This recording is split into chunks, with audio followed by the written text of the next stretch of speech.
गोजोन हामलायनायजों लोगोसे नोंथांमोनखौ गोदान खौराङाव बरायबाय। अन्नानै नोंथांमोना बे रादाबखौ जोबजासे नायलां। लोगोसे भिडिअखौ लाइक, कमेन्ट, शेयार आरो चेनेलाव गोदानै फैदोंब्ला साबस्क्राइब खालामनो गुरै खावलायबाय। दानिया फैदो लोगोफोर रादाबखौ मिथिलांनि। गिबि खौराङाव दङ ब्रिटिशनि बारग' इएमआ रांखान्थियारि जांख्रिथाय लाबोदों। 150 बिगा हायाव साहा आबादजों लोगोसे गुबुन गुबुन आबाद मावनानै रांखान्थियारि जांख्रिथाय लाबोदों सासे राजखान्थि दैदेनगिरिया। बिथाङानो जाबाय नाग्रिजुलि बिटिसि बियाबनि बारग' एमसिएलए एबा बिटिसिनि बारग' मावफुं सोद्रोमा रबिन बाल्ला बिश्वास। रायजोआरि थावनियाव भिडिअ एबा रिल्स खालामना समाजारि बिजोङाव सलमान खान मुङै मिथिजानाय आजम आन्सारिखौ पुलिसआ रबिबाराव एरेस्ट खालामबाय। मख'नो गोनांदि समाजारि बिजोङाव गोबां सुबुंफोरजों सिनायजानाय आजम आन्सारिखौ गोबाङानो नकल सलमान खान होननानै बुङो, मानोना बेनि महर मोखां फाव-फेसना सलमान खानजों गोरोबो। बे भिडिअखौ खालामनायनि थाखायनो बिथांखौ लखनौ पुलिसआ एरेस्ट खालामबाय। बर' हारिनि मुंदांखा फावखुंग्रि फुजि बसुमतारी आथिखालाव अनजिमा मोननो थांगासिनो एबा गथ'नि बिमा जानो थांगासिनो दङ। दिनै फुजि बसुमतारीखौ जों बयजोंबो सिनायजानाय मुंदांखा इउटुबार बि बयसआ फुजिनि न'आव थांनानै खौरां लाहैनायजों लोगोसे फुजि बसुमतारीनो गोबां मुवा बेसाद आरो अनथोब हैदों। मुंदांखा फावखुंग्रि फुजि बसुमतारीया गावखौ बि बयसआ खौरां लाना हाजासे अननाय हैनायखौ बेबायदि समाव हाजासे खुसि आरो गोजोननाय मोन्दों होनना समाजारि बिजोंनि गेजेरजों फोरमायदों। लोगोसे मुंदांखा फावखुंग्रिया बि बयसआ गावखौ खौरां लानायनि थाखाय साबायखर बावदों। बर' हारिनि फुटबल मुलुगनि बिर जोहोलाव थामहिनबा भारतारि फुटबलार हायद्राबाद हानजानि गेलेगिरि हलिचरन नार्जारिनि दिनै गोथार जोनोम सान। मुंदांखा गेलेगिरिनि जोनोम सानाव हायद्राबाद एफसिजों लोगोसे हादरनाङै बिथांनि जोनोम साननि गाहाम हामलायनाय बावहरदों।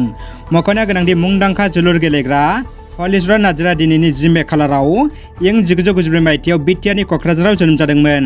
बिथाङा आथिखालाव 22 बोसोर जाबाय। बिथांखौ हादरनि फुटबल फोथाराव रावबो सिनाय गैया। बिथांनि थाखाय बर' हारिया हाजासे गोग्गानो हाबाय। बिथांनि गोथार जोनोम सानाव जोंनिफ्रायबो बिथांनो गाहाम हामलायनायखौ हरबाय। फैबाय थानाय समाव साबसिन हामसिनै गेलेना हादरनि आरो हारिनि मुं लाबोनो हासिनो। बाक्सा जिल्लानि आमगुरियाव 25 केजि लिरथायनि अजगर जिबौ बोखांदों। बाक्सा जिल्लानि फारौ भुटान सिमना ओनसोलनि आमगुरियाव बिकास बर' मुंनि गंसे न'खरनिफ्राय 25 किल'ग्राम लिरथायनि मासे जिबौ बोखांनो हादों।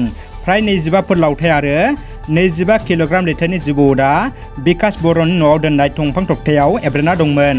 न'खरनि सुबुंफ्रा खामानि मावनायाव जिबौखौ नुसनो आरो मानास चौकी इक' टुरिज्म ससाइटिनो खौरां हरनायनि उनाव हाग्रा बिफान लोगोसे मानास चौकी इक' टुरिज्म ससाइटिनि मावफारियाफ्रा जिबौखौ बोखांनो हायो आरो बाथाबारि हाग्रा खोन्दोनि सिङाव हगारनो हायो। दानिया फैदो जोबथा खौराङाव। मैया गुवाहाटी हाइकर्टआव बिटिआर गोरोबथानि सिङाव थानाय माखासे दफाफोरा बर' हारिनि खैफोद गोनां होननानै पिआइएल होनायनि सायाव हियारिं जादोंमोन। गुवाहाटी हाइकर्टनि गाहाय बिजिरगिरिया लानाय हियारिंआव मैयानि साना आसाम सोरखारनिफ्राय मोनसे एफिडेभिट होनांगौमोन, नाथाय आसाम सोरखारा एफिडेभिटखौ गथायनो हायाखै।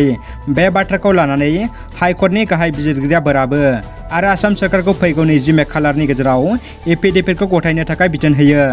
मख'नो गोनांदि बिटिआर गोरोबथानि गेजेरजों बड'लेण्डनि थाखानाय गामिफोरखौ दानख'नाय बाथ्रा थानाया गोबांसाखौनो गिखांनाय खालामदोंमोन आरो बे गिखांनायखौनो बिथा लानानैनो गुवाहाटी हाइकर्टआव बर'नि गेदेमा आरो माखासे गौथुमफोरा पिआइएल होनाय जादोंमोन। बे पिआइएल होनायनि सायाव मैया नैथि खेब हियारिंमोन।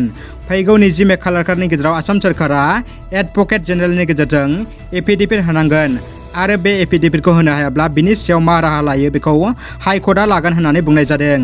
थामथि खेब हियारिंनि थाखाय खालार फोसावदों 23 मे खालि। 23 मे खालि आसाम सोरखारा एफिडेभिट होनानै जाफैयाब्ला 23 मे खालि मा गरन्थ लायो नेनांगौ जानानै फैबाय। रादाबा एसेनोसै लोगोफोर। रादाबखौ जोबजासे नायनायनि थाखाय गासिनिसिमबो साबायखर आरो गोजोन हामलायनाय थाबाय। जै बर' हारिनि गोजोन्थों।